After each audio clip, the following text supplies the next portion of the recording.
श्री साई स्तवन मंजरी, एक विनम्र श्रद्धांजलि साईं बाबा को। श्री दासगनु महाराज कृत। मैं चरण स्पर्श करता हूँ श्री गणेश को।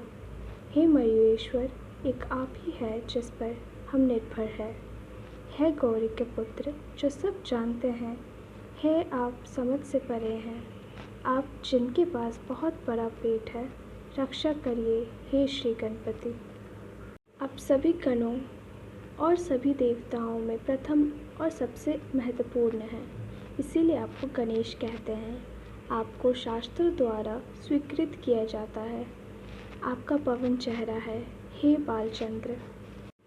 हे माँ शारदा वाणी की देवी, आप शब्दों के क्षेत्र की स्वामिनी हैं।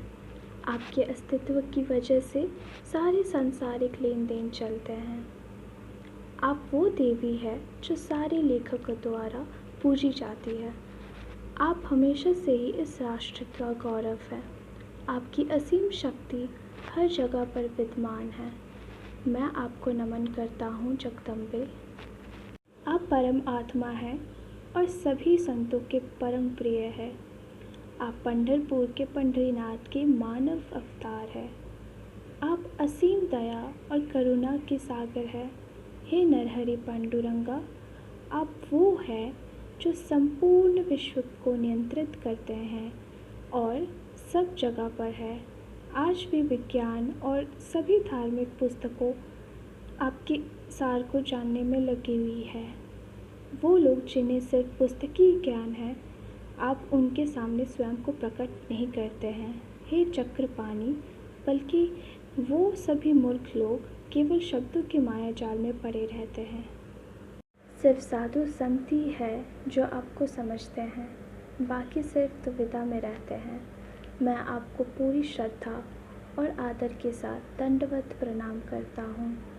है आप 5 सिर वाले शंकर, है आप खोपड़ियों के माल को पहनने वाले, है आप नीलकंठ वाले दिगंबर, है आप ब्रह्मरूप पशुपति। जो भी हर समय आपका नाम स्मरण करता है, उसकी सांसारिक परेशानियां सहेकर ही समाप्त हो जाती है। हे दुर्जटी, ऐसी शक्ति है आपके नाम में। पूरी श्रद्धा के साथ आपके चरणों को नमन करके मैं ये गीत आपकी प्रशंसा में लिख रहा हूँ। आप हमेशा इस विशेष कार्य को पूरा करने में मेरी मदद करें। है आप नीलकंठ, नीले कंठ वाले। अब मैं नमन करता हूँ स्वामी दत्तात्रेय को, जो कि आरती के पुत्र है, भगवान विष्णु को, जो इंद्र के परिवार के देवता है, संत तुकाराम के साथ साथ बाकी सभी संतों को और सभी भक्तों को भी। जय हो, आपकी जय हो साईनाथ, जो पापियों का उद्धार करने वाले और परम दयालु है। मैं अपना सिर आपके चरणों में रखता हूँ। अब आप ही मुझे अपनी सुरक्षा दे। आप ही पूरा संसार है, आनंद निवास है। आप स्वयं भगवान विष्णु हैं, जो कि सब पुरुषों में मिसाल है। आप जिनकी पत्नी माँ उमा है, आप ही कामदेव के शत्रु हैं। आप ही मानव रूप में भगवान हैं। आप ही ज्ञान के आकाश में सूर्य है। आप ही दया के सागर है। आप ही सांसारिक परेशानियाँ, दुखी रोगों की औषधि है। आप गरीबों, दुखियों और दौलतों के लिए चिंतामणि हैं। आप अपने भक्तों को शुद्ध करने वाली गंगा नदी है। आप दुनियादारी में डूबने वाले को पार लगाने का बेड़ा है। आप डरपोकों को शरण देने वाले हैं। आप ही इस महत्वपूर्ण सृष्टि के रचना के कारण हैं, वो जो कि शुद्ध चैतन्य है आप वो दया और करुणा का खजाना है। ये विश्व आपकी ही एक लीला है। आपका जन्म नहीं हुआ है, मृत्यु भी आपको प्रभावित नहीं कर सकती। यही अंतिम निष्कर्ष है जिस पर हम पहुंचते हैं बहुत सोच विचार के बाद। जन्म और मृत्यु, ये विचार सिर्फ अज्ञान से पैदा हुआ है। आप इन दोनों से बेशक ही मुक्त हैं। हे भगवान, अगर पानी झरने का रूप लेती है तो क्या इसका मतलब कि उसका निकास वहाँ से है? वो पहले से ही पूरी तरह से बहा था, केवल पृथ्वी के अंदर से बाहर आया है। पानी जब एक गड्ढे में से उछलता है, इसीलिए उसका नाम होता है, और झरना उसका सही नाम बन जाता है। पानी के बिना वो सिर्फ एक गड्ढा ही है, पहले उछलना और फिर सूख के गायब हो जाना। ऐसा पानी का स्वभाव नहीं है, इसीलिए झरने का जो पानी है वो जिस भी गड्ढे में भरता है उसे महत्व नहीं दिया जाता। वो तो सिर्फ ये गड्ढा है जो खुद पर गर्व करता है, किंतु वो तो ये पानी है जो उसे भरता है। इसीलिए जब पानी सूख जाता है तब वो गड्ढा खोखला हो जाता है। ये मानव शरीर एक खोखली नदी तल की तरह है।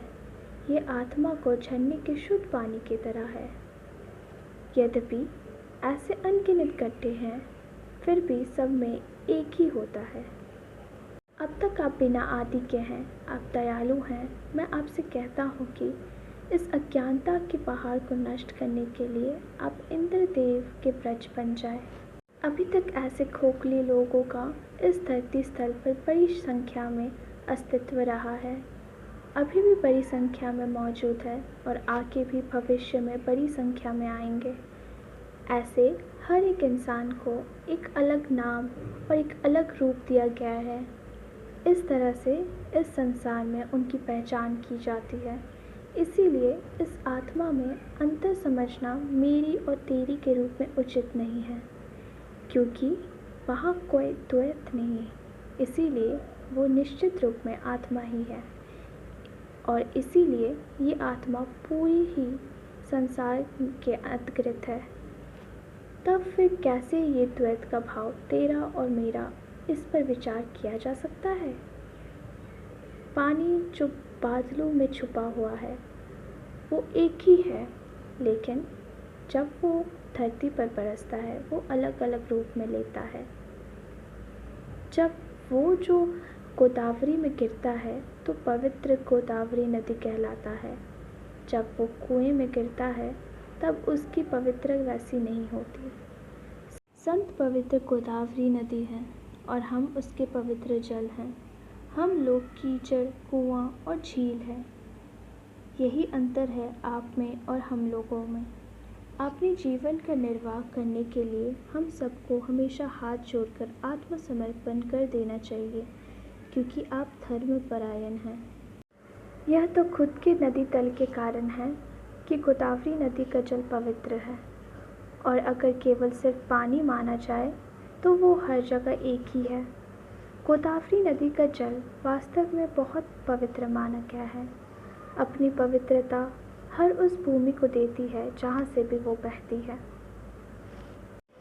पानी जो बादलों में छिपा हुआ है भूमि के उस भाग को नहीं बदलता जिस पर वो गिरता है, बल्कि भूमि का जो वो भाग है वह विद्वानों और शास्त्रों द्वारा पवित्र कहा गया है। जब पानी कहीं और गिरता है तब वो मिट्टी के स्वरूप को प्राप्त कर लेता है। यद्यपि शुरू में मीठा होता है, लेकिन दूषित, कड़वा और खारा बन जाता है। वैसे ही आपके साथ है, हे गुरु राया, जिनमें 6 दोषियों की अशुद्धि नहीं है। उस पवित्र रूप को ये नाम संत देना उचित है। इसीलिए सारे संत गोदावरी है। कृपा से भरे हुए सभी प्राणियों में अपना स्थान सर्वोच्च है। सृष्टि के आदि काल से ही गोदावरी नदी का अस्तित्व रहा है। हमेशा से पानी में भरी रही है और आज तक उसमें कोई कमी नहीं है। देखिए, रावण का शत्रु भी गोदावरी नदी के किनारे पर आया, लेकिन उसका पानी बहता ही रहा। और आज जो पानी है वो पुराने पानी जैसा नहीं है, सिर्फ नदी तल ही है जो पहले जैसा है। उसका पानी तो समुंदर में प्रवाहित हो गया, लेकिन उस नदी तल की पवित्रता आज भी अनंत है। हर साल पुराना पानी भर जाता है और नया पानी नदी तल में प्रवाहित होता है। ये एक नियम है, जैसा आप जानते हैं। एक सदी एक साल की तरह है। उस सदी के चरण बहते हुए पानी की तरह है, जबकि महान आत्माएं पानी की लहरों की तरह है। ये संत जो कि गोदावरी नदी के समान हैं, शुरुआती सदी में सनत, सनक, स्नंदन इनकी बड़ी भारी भीड़ आई। उसके बाद नरद, तुम्बर, ध्रुव, प्रहलाद, शक्तिशाली राजा बलि, शबरी, अंगद, वायुकुमार, विदुर, गोप, गोपिका, इस प्रकार बहुत से वर्तमान समय में आए। हर एक पूर्व सदी में ये भीड़ बार बार आई, जिसका वर्णन करने में मैं असमर्थ हूँ। इस वर्तमान गोदावरी नदी ने आपके रूप में आकर ही, हे साईनाथ, सचमुच ही इस भूमि को सींच दिया है। इसीलिए मैं पूरी श्रद्धा से आपके चरणों को नमन करता हूँ। हे महाराज, मैं आपसे विनती करता हूँ कि कृपया मेरी गलतियों पर ध्यान ना दें। तो एक गरीब, नीच, अज्ञानी आदमी हूँ, सबसे बड़ा पापी, अनेक देशों से ग्रस्त, लेकिन कृपया मुझे छोड़िएगा नहीं। लोहे के जो स्वाभाविक दोष है, पारस उनको नज़रअंदाज कर देता है। गांव, लेंडी और नाली की छोटी छोटी धाराओं को गोदावरी नदी अस्वीकार नहीं करती। मैं पूरी तरह दोषों से भरा हुआ हूँ। आप अपनी दयालु दृष्टि से जल्द इनका नाश करें। यही आपके दास का आपसे निवेदन है। अगर पारस के संपर्क में आने के बाद भी लोहे के स्वाभाविक दोष बदलते नहीं हैं, तो हे गुरु राया, तो ये पारस का ही अपमान है। आप मुझे पापी मत रहने दीजिए। आप अपने को छोटा मत कीजिए। देखिए, आप पारस है और मैं लोहा। मेरी मुक्ति की आपको भी चिंता है। एक बच्चा हमेशा गलतियाँ करता है, लेकिन एक माँ जो उसे गाली नहीं देती। ऐसा सोचकर आप मुझ पर कृपा करें। हे सद्गुरु साईनाथ, आप मेरे कल्पतरु हैं। आप निसंदेह ही इस सांसारिक सागर को पार करने का माध्यम हैं। आप ही कामधेनु हैं, आप ही चिंतामणि हैं, आप ही ज्ञान के आकाश में सूर्य हैं, आप गुणों की खान हैं। हे साईनाथ, आप तो स्वर्ग की सीढ़ी है। हे पवित्र शुद्धतम, हे पवित्र और परम आनंद के अवतार, हे परमात्मा, हे अद्वैत ज्ञान के सागर, हे परम ज्ञान के अवतार, सभी मनुष्यों में सर्वश्रेष्ठ, हे भक्तों के शरणार्थी, कृपया करें मुझ पर कृपा। आप सद्गुरु मच्छंदर है, आप महात्मा जलंधर है, आप निर्वर्तनीनाथ संत ज्ञानेश्वर है, कबीर, शेख मोहम्मद, एकनाथ भी आप हैं। आप भोदला, आप साफ्ता मली है, आप संत तुकाराम हैं साईनाथ, आप संत सुख, आप मानिक प्रभु है। आपका वर्तमान स्वरूप और आपकी स्वभाव दोनों ही समझने में बहुत कठिन है।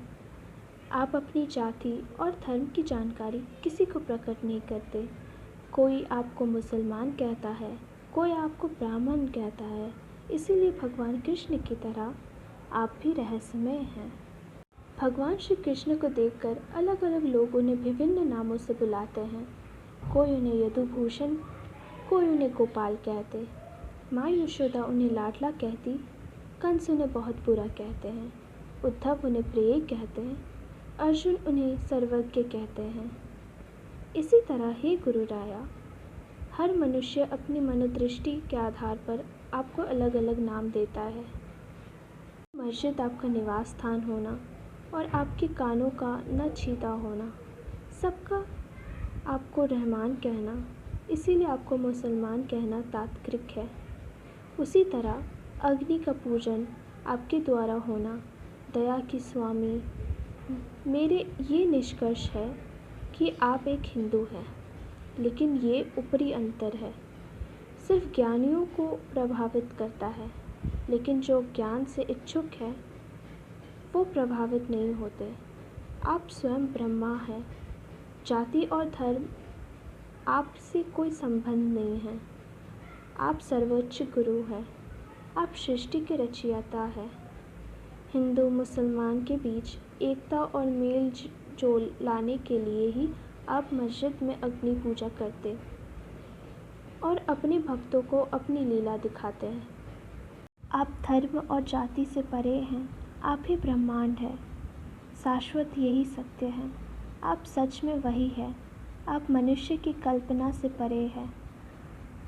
आप पर अनुमानों और शंकाओं की खुली छूट ने अनेक वाद विवाद पनपाया है। वहाँ पर मेरी मामूली शब्द कैसे जीत सकती है। लेकिन जब मैं आपको ध्यान से देखता हूँ तब मैं शांत नहीं रह पाता, क्योंकि गुणगान करने वाले के लिए शब्द ही एक माध्यम है। इसीलिए शब्दों के द्वारा ही जितना भी गान संभव है वो आपकी कृपा से मैं हमेशा ही करता रहूँगा। मैं समझती हूँ कि संत महान और ईश्वर दिव्य अलौकिक शक्ति से युक्त है, सभी के साथ समान भाव रखते हैं और तेरा और मेरा का कोई भी भेद नहीं करते। हिरण्यकश्यप और रावण मारे गए क्योंकि वो ईश्वर से घृणा करते थे, लेकिन संतों ने ऐसा नहीं किया। वो घृणा नफरत का निवारण किया। गोपी चंद ने कूड़े के ढेर में महात्मा जालंधर को जला दिया, लेकिन उन्होंने उससे द्वेष नहीं किया, बल्कि राजा इस भौतिक संसार से मुक्त हो गया और यादगार बन गया। ऐसे शक्तिशाली और दयावान हैं संत, जिनकी महिमा अवर्णनीय है। संत सूर्य है, उनकी कृपा रोशनी है। संत चंद्रमा की तरह सुंदर है, वो चांदनी की तरह सरल है। संत सुखदायक कस्तूरी है, उनकी कृपा उसकी खुशबू की तरह है। संत सरस गन्ना है, उनकी कृपा उनकी मिठास की तरह है। संत निश्चित ही अच्छे और बुरे दोनों की तरफ एक समान है, उल्टा उन्हें पापियों से बहुत ज़्यादा प्रेम है। गोदावरी नदी के पानी में सिर्फ गंदे कपड़े खोलने के लिए आते हैं। साफ कपड़े एक पेटी में गोदावरी नदी के तट पर दूर रहते हैं। आपके चरण कमलों के दर्शन गोदावरी नदी में स्नान की तरह है। हे साईं, समर्थ मेरे पापों को धुलिए और मुझे शुद्ध पवित्र करिए। हम सांसारिक लोग बार बार दोषों को इकट्ठा करते हैं, इसलिए हम सभी लोग आपके दर्शन के लिए सही हैं। गोदावरी नदी के तट पर ही धुलाई के लिए कपड़े आते हैं। अगर उन्हें ऐसे ही छोड़ दिया जाए तो ये गोदावरी नदी की बदनामी है। आप घने पत्तों वाले ठंडे और छायादार पेड़ हैं। हम सब यात्री हैं, जो कि सूर्य की झुलसने वाली किरणों की तरह इस जीवन की आपदाओं से परेशान हैं। हे गुरु राया, आप दयालु हैं। आप इस तपती गर्मी में हमारी रक्षा करें। आपकी सौम्य कृपा की ठंडी छाया बहुत ही अद्भुत है। अगर पेड़ के नीचे बैठकर भी किसी को सूर्य की गर्मी लगे, तब फिर कौन उस पेड़ को छाया देने वाला पेड़ कहेगा। देखिए, आपकी कृपा के बिना कुछ भी इस संसार में सही नहीं हो सकता। सही को कायम रखने के लिए भगवान श्री कृष्ण ने अर्जुन से दोस्ती की। सुग्रीव की दयालुता से विभीषण भगवान श्री राम से मिले। संतों की वजह से ही भगवान विष्णु का गुणगान होता है। वैकुंठवासी भगवान विष्णु का अवतार भगवान श्री कृष्ण भगवान विट्ठल रुक्मिणी के पति है, ने दामाजी के महल का रूप लिया। भैंसों के शव को उठाने के लिए संत चोखामेला ने जगत आत्मा से कार्य कराया। संतों की महिमा जानकर जगजीवन जी ने पानी उठाने का काम किया। संत ईश्वर से अधिक दयालु है, जो कि शाश्वत सत्य, ज्ञान और आनंद के स्वामी है। इससे ज़्यादा बोलने की आवश्यकता ही नहीं है। आप ही हमारे माता और हमारे पिता हैं। हे सद्गुरु साईनाथ, शिरडी के निवासी साईं बाबा, आपकी लीलाओं को कोई नहीं समझ सकता, तो फिर मेरी साधारण सी वाणी कैसे न्याय कर सकती है। पापियों को बचाने के लिए ही आप शिरडी आए। मिट्टी के दियों में पानी डालकर अपने जलाया। से अजीब माप की लकड़ी के पटरे को आपने अपना बिस्तर बनाया। इस प्रकार आपने अपने भक्तों को आपकी योगिक शक्तियाँ दिखाई। बहुत सी स्त्रियां के बांझपन को आपने पूरी तरह से ख़त्म कर दिया। बहुत से लोगों की बीमारियों को आपने ऊदी से ठीक किया। के लिए सांसारिक परेशानियों को दूर करना असंभव नहीं है। क्या चींटी का भार एक हाथी बोझ समझता है? हे गुरु राया, सभी दिनों पर दया करिए। मैं आपके चरण कमलों में आत्मसमर्पण करता हूँ। कृपया मुझे खुद से दूर मत करिए। आप राजाओं के राजा हैं। आप स्वयं कुबेर से भी धनवान हैं। आप परम कल्याणकारी हैं। आपसे बड़ा कोई नहीं। दूसरे सभी देवी देवताओं की पूजा के लिए एक विधि निर्धारित रहती है, लेकिन आपकी पूजा के लिए आपसे योग्य कुछ भी नहीं। देखिए, सूर्य के क्षेत्र में दीपावली का त्यौहार आ गया है, लेकिन उसे मनाने के लिए क्या साधन होना चाहिए? सागर की प्यास बुझाने के लिए इस धरती पर उतना पानी नहीं है। आज को गर्माहट देने के लिए कहाँ से ऊष्मा को लाया जाए? आपकी पूजा की हर सामग्री में आपका ही तत्व है। हे श्री समर्थ गुरु राया, शुरुआत से ही वो आपका हिस्सा रही है। मेरी हर बात दार्शनिक रही है, क्योंकि मैंने स्वयं सत्य का अनुभव नहीं किया है। बिना अनुभव के और बिना अर्थ जाने मैंने शब्दों को बोला है। अगर विधि विधान से मुझे आपकी पूजा करनी है, तो हे श्री समर्थ, उसको करने के लिए भी मेरे पास कोई साधन नहीं है। सिर्फ अपनी सोच के आधार पर ही मैं आपकी पूजा करूँगा। हे दयावान, आप इस दास की पूजा को स्वीकार करें। अब मैं अपने आंसुओं से आपके चरण कमलों को धोता हूँ। सच्ची भक्ति के चंदन का लेप आपको लगाता हूँ। इन सजावटी शब्दों का लंबा कफनी आपको देता हूँ। श्रद्धा और प्रेम की माला को आपके गले में पहनाऊं। पापों और दुष्टता की धूप बत्ती को आपके सामने जलाऊं। यद्यपि मैं जानता हूँ कि वो अशुद्ध है, फिर भी आपके सामने कोई दुर्गंध नहीं आएगी। सद्गुरु के बजाय अगर ये ग्रुप जलाए जाए, तब उस दुख के साथ ये होगा। जैसे ही धूप को आग से जला जाएगा, धूप की खुशबू तुरंत ही निकल जाती है। लेकिन आपके सामने ऐसा नहीं है।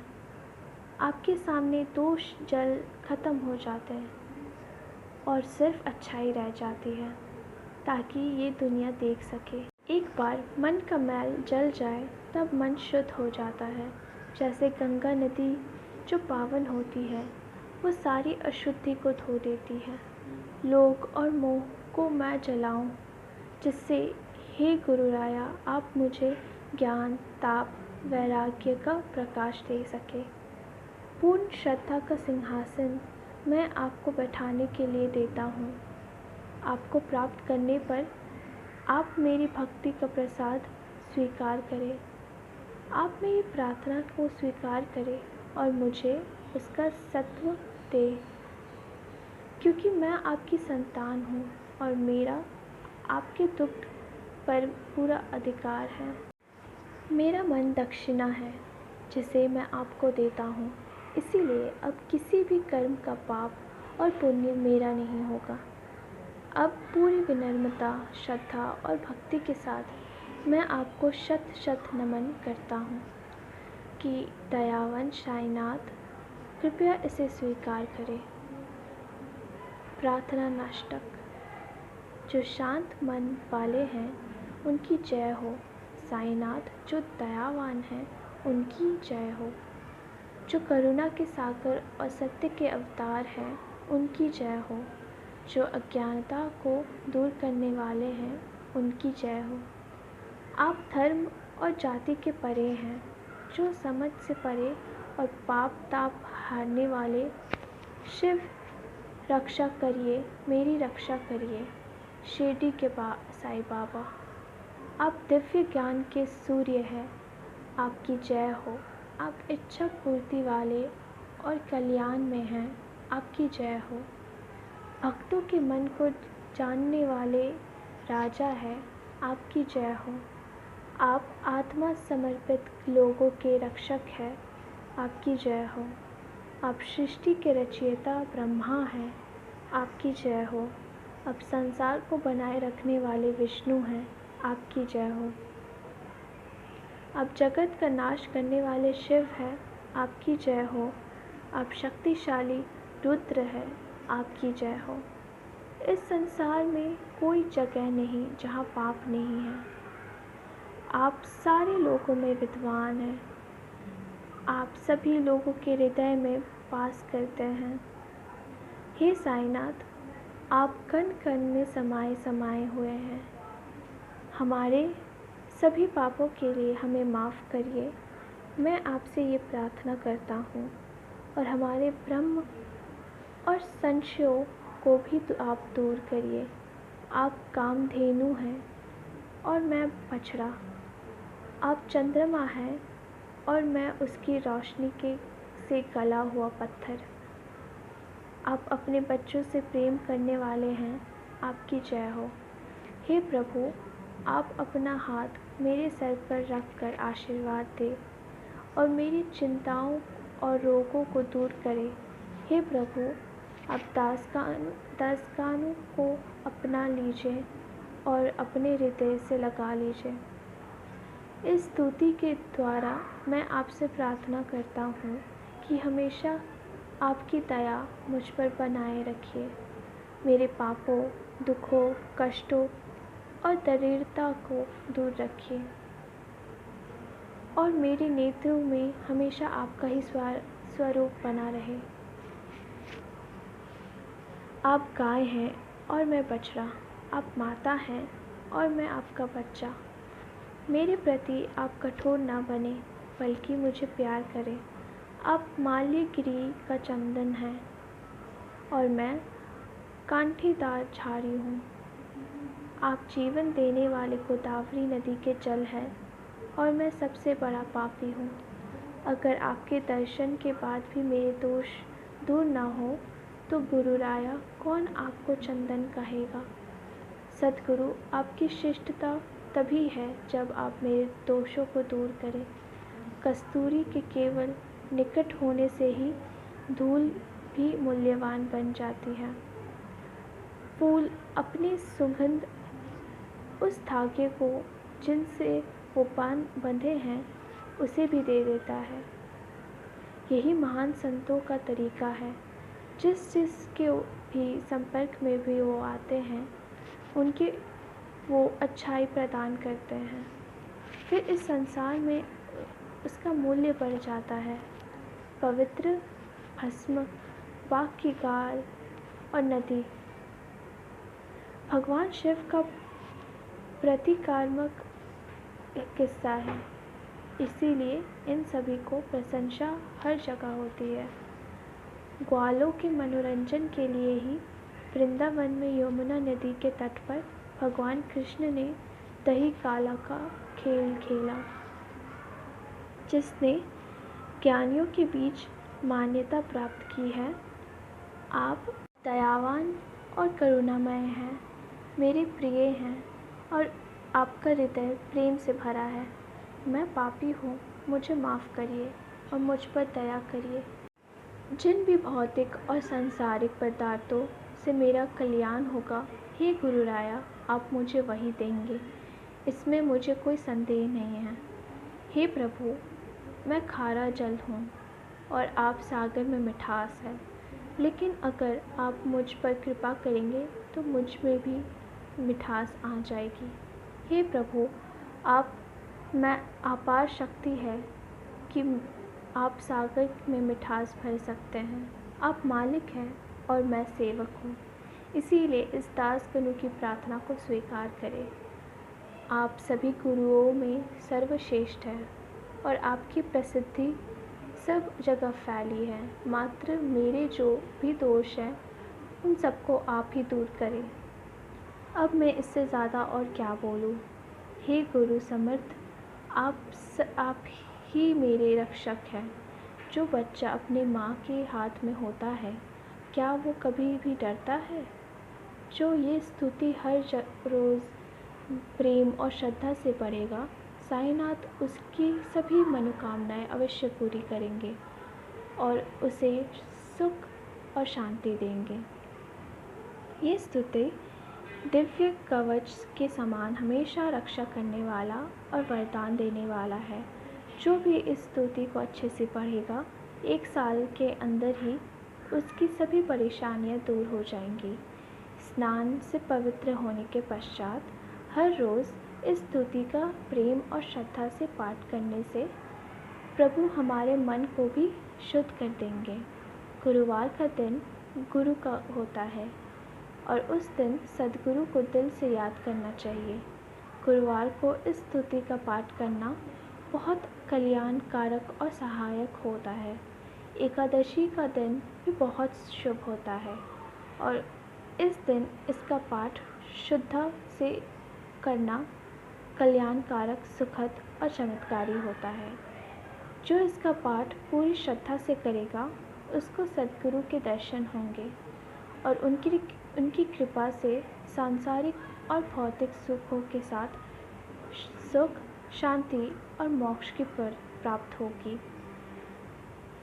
स्तुति के पारायण से कमज़ोर दिमाग वाले भी बुद्धिमान बन जाता है। इस स्तुति को पढ़ने से लंबी उम्र मिलती है और आसमायिक मृत्यु में रक्षा होती है। इस स्तुति में प्रभु की दया समाई है। श्रद्धा और प्रेम इसका पाठ करने से निर्धन को भी धन की प्राप्ति होती है, क्योंकि सच में साईं ही महाकुबेर और शिव है। साईं की उपस्थिति बहुत ही शुभ और सुखद है। इस स्तुति का पाठ कल्याण कारण फल देता है। निसंतान को संतान की प्राप्ति होती है और उसे रोग में भी मुक्ति मिलेगी। इस स्तुति का पाठ पढ़ने से जीवन सुंदर बनता है, शाश्वत सत्य और धर्म का ज्ञान होता है और मान सम्मान में प्रतिष्ठा भी मिलती है। डर, भय और सभी चिंताएं दूर होती है। इस स्तुति का हृदय से आदर करो, इसकी शक्ति पर अपनी पूरी श्रद्धा रखो। साफ और पवित्र मन से इसे समझो और सारे संशयों और वहमों को दूर करो। शिरडी की तीर्थ यात्रा पर जाओ और वहाँ साईं बाबा के चरण कमलों पर ध्यान लगाओ, जो कि अपने भक्तों के लिए कल्प वृक्ष है और दिन दुखियों के दुख को दूर करने वाले हैं। बाबा की प्रेरणा से ही और उनकी आज्ञा से ये स्तुति हुई है, वरना अगर बाबा का आशीर्वाद नहीं होता तो क्या हस्ती को पाती। शख्स संवत 1840 में भाद्रपद महीने के शुक्ल पक्ष में सोमवार गणेश चतुर्थी के दिन दूसरे पहर में साईं बाबा की ये स्तुति पूरी हुई। महेश्वर के पवित्र स्थल पर जो नर्मदा नदी के तट पर स्थित है, श्री अहिल्या देवी की समाधि के पास साईनाथ की स्तवन मंजरी पूरी हुई। मानधता के पवित्र क्षेत्र में ये स्तुति प्रकट हुई। श्री साईं बाबा ने मेरे मन की आवाज़ बनकर मुझसे हर एक शब्द बुलवाया। दासगनु, जो कि साईं बाबा का और सभी साधु संतों का सेवक है, अपने इंद्रियों को वश में कर ये स्तुति लिखी, लेकिन इसे गाने वाले पृथ्वी के प्रभु श्री साईं बाबा ही है। साईनाथ की ये विनम्र स्तुति इस सांसारिक सागर को पार कराने में मदद करेगी। सारे संसार में साईं छाए, इसीलिए ये सेवक आपके गुणगत है। श्री हरि हर एक को ये अर्पित है। सब कुछ शुभ हो। पांडुलिक वृद्धा विठल सीताकांत को याद करके जय जय राम, पार्वती पते हर हर महादेव। श्री सद्गुरु साईनाथ महाराज की जय। श्री सद्गुरु साईनाथ को ये अर्पित है। जय साई राम, ओम साई राम। श्री सच्चिदानंद सद्गुरु साईनाथ महाराज की जय। श्री सच्चिदानंद सद्गुरु साईनाथ महाराज की जय। ओम राजाधिराज योगीराज परम ब्रह्मा साईनाथ महाराज श्री सच्चिदानंद सद्गुरु साईनाथ महाराज की जय। जय साई राम। संवत 1840 में भाद्रपद महीने के शुक्ल पक्ष में सोमवार गणेश चतुर्थी के दिन दूसरे पहर में साईं बाबा की ये स्तुति पूरी हुई। महेश्वर के पवित्र स्थल पर जो नर्मदा नदी के तट पर स्थित है, श्री अहिल्या देवी की समाधि के पास साईनाथ की स्तवन मंजरी पूरी हुई। मानधता के पवित्र क्षेत्र में ये स्तुति प्रकट हुई। श्री साईं बाबा ने मेरे मन की आवाज़ बनकर मुझसे हर एक शब्द बुलवाया। दासगणु जो कि साईं बाबा का और सभी साधु संतों का सेवक है, अपने इंद्रियों को वश में कर ये स्तुति लिखी, लेकिन इसे गाने वाले पृथ्वी के प्रभु श्री साईं बाबा ही है। साईनाथ की ये विनम्र स्तुति इस सांसारिक सागर को पार कराने में मदद करेगी। सारे संसार में साईं छाए, इसीलिए ये सेवक आपके गुणगत है। श्री हरि हर एक को ये अर्पित है। सब कुछ शुभ हो। पांडुलिक वृद्धा विठल सीताकांत को याद करके जय जय राम। पार्वती पते हर हर महादेव। श्री सद्गुरु साईनाथ महाराज की जय। श्री सद्गुरु साईनाथ को ये अर्पित है। जय साई राम। ओम साई राम। श्री सच्चिदानंद सद्गुरु साईनाथ महाराज की जय। श्री सच्चिदानंद सद्गुरु साईनाथ महाराज की जय। ओम राजाधिराज योगीराज परम ब्रह्मा साईनाथ महाराज श्री सच्चिदानंद सद्गुरु साईनाथ महाराज